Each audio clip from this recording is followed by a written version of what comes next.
Today we are tackling one of psychology's most famous and, let's be honest, most controversial ideas, the Oedipus Complex. You've probably heard the term thrown around, right? But what is it, really? And why is it still sparking so much debate more than a century later? So, let's start with a scene that might sound familiar to a lot of parents. A little boy, out of nowhere, declares, "I'm going to marry mommy when I grow up." It seems pretty innocent, but this is exactly the kind of thing that Sigmund Freud thought pointed to a deep, hidden truth about all of us. So here it is, the core of the theory. The Oedipus complex is, according to Freud, a child's unconscious desire for their opposite-sex parent, which goes hand in hand with feeling like a rival to their same-sex parent. Yeah, it's a pretty shocking idea. And to get how Freud even got there, we have to look away from the psychologist's office and back to an ancient Greek tragedy.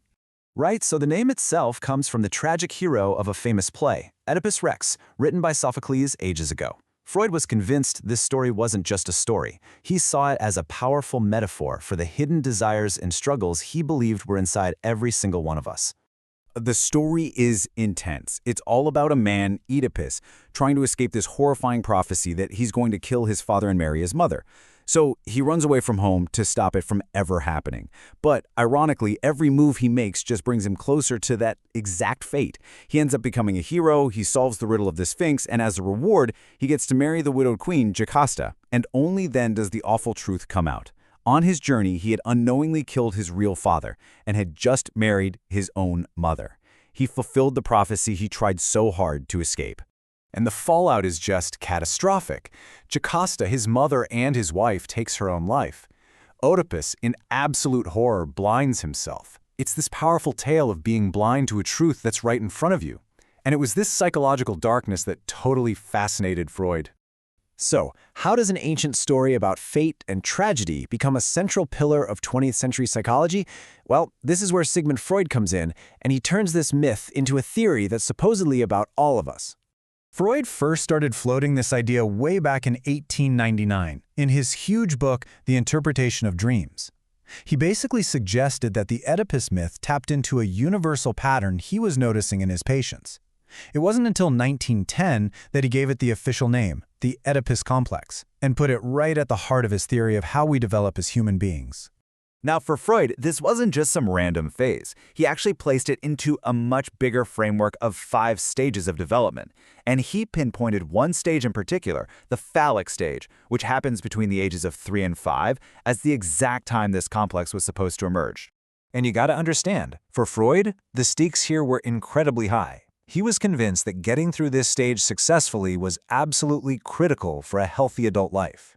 If you failed to resolve the Oedipus complex, he argued, it could lead to all sorts of problems down the line, from anxiety and neurosis to even more serious psychological conditions. Okay, so what does this whole complex actually look like in real life? Freud pointed to some pretty specific childhood behaviors that he saw as evidence of this deep internal drama playing out. And this brings us right back to our first question. The so-called classic signs, according to Freud, were things like a child being super attached to their opposite-sex parent, actively trying to push the other parent away, or maybe insisting on sleeping in between them in bed. And of course, the most famous sign of all, a little boy declaring he's going to marry his mom. So how does a kid move past all this intense family drama? Well, Freud said that for a healthy resolution, the child eventually has to start identifying with their same-sex parent. It's kind of like the old saying, if you can't beat them, join them. This process is supposed to channel all that rivalry and desire into a new goal, becoming like that parent. And that, he said, paves the way for forming healthy relationships later on. For decades, this idea was a huge deal in psychoanalysis. It influenced everything from therapy to art and literature. But, as psychology evolved and became a more rigorous science, a really important question started to pop up. Does this theory actually hold water? And the modern consensus is, not really. Today, the Oedipus complex is extremely controversial. Its importance has been seriously scaled back, even within the world of modern psychoanalysis. So, let's get into the big reasons why.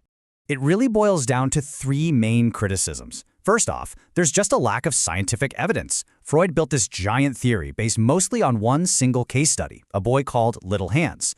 Modern, large-scale research just hasn't been able to back up his claims. Second, and this is a much more serious concern, critics have worried that the theory could be used to dismiss or misinterpret real cases of child abuse as just a child's fantasy. And finally, the whole theory is built on some very outdated cultural assumptions. It pretty much takes for granted that every family is a two-parent, heterosexual nuclear family, which, as we know, just isn't the reality for so many people. So in the end, the story of the Oedipus Complex has really changed. It went from being a foundational theory in psychology to something more like a historical cautionary tale. It's a really powerful reminder that even the most famous and influential ideas have to be tested, questioned, and sometimes just left behind as we learn more. And that leaves us with one last thing to think about. Looking back at the Oedipus Complex isn't just about poking holes in an old theory. It's about understanding the history of ideas itself. It makes you ask, how do we learn from powerful concepts, even long after we've decided they're no longer the right answer? Something to chew on. Thanks for watching.